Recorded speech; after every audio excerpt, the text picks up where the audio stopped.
દુબઈમાં ધંધામાં રોકાણના નામે ઠગાઈ કરનાર બંટી બબલી સકંજામાં આવ્યા।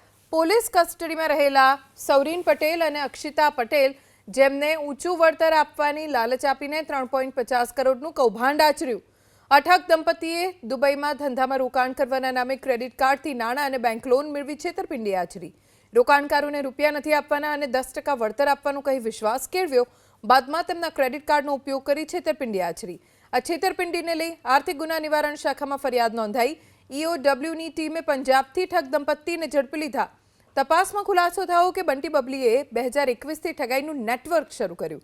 આરોપી સૌરીન પટેલ ક્રેડિટ કાર્ડનું કામ કરતો અને બાદમાં એન્જલ ફિનટેક નામની કંપની શરૂ કરી, જેમાં સૌરીન અને તેની પત્ની અક્ષિતા ડાયરેક્ટર હતા।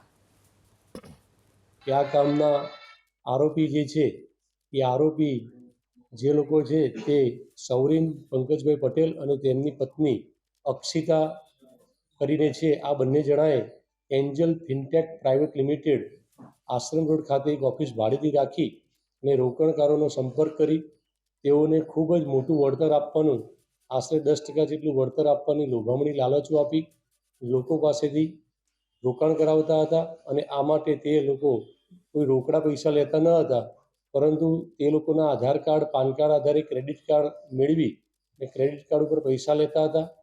એવી જ રીતે તે લોન, પર્સનલ લોનો પણ લેવડાવતા હતા અને તેની સામે 10% ઊંચું વળતર આપવાનું લોભામણી જાહેરાત કરી અને 2021થી આ રોકાણકારો પાસેથી પૈસા મેળવેલા હતા અને કુલ 15 રોકાણકારોના 3,50,00,000 જેવી માતબર રકમનું આ લોકોએ ચીટિંગ કરી અને જાન્યુઆરી 2024માં તે લોકો ભાગી ગયેલા હતા। રોકાણકારોએ તેઓનો સંપર્ક કરતા તે કોઈ રિસ્પોન્સ આપતા ન હતા અને તેમના ઘરેથી પણ ભાગી ગયેલા હોય। આર્થિક ગુના નિવારણ શાખા ખાતે આ બંને જણ વિરુદ્ધમાં ગુનો દાખલ કરવામાં આવેલો છે અને હાલમાં ગુનાની તપાસ ચાલુ છે।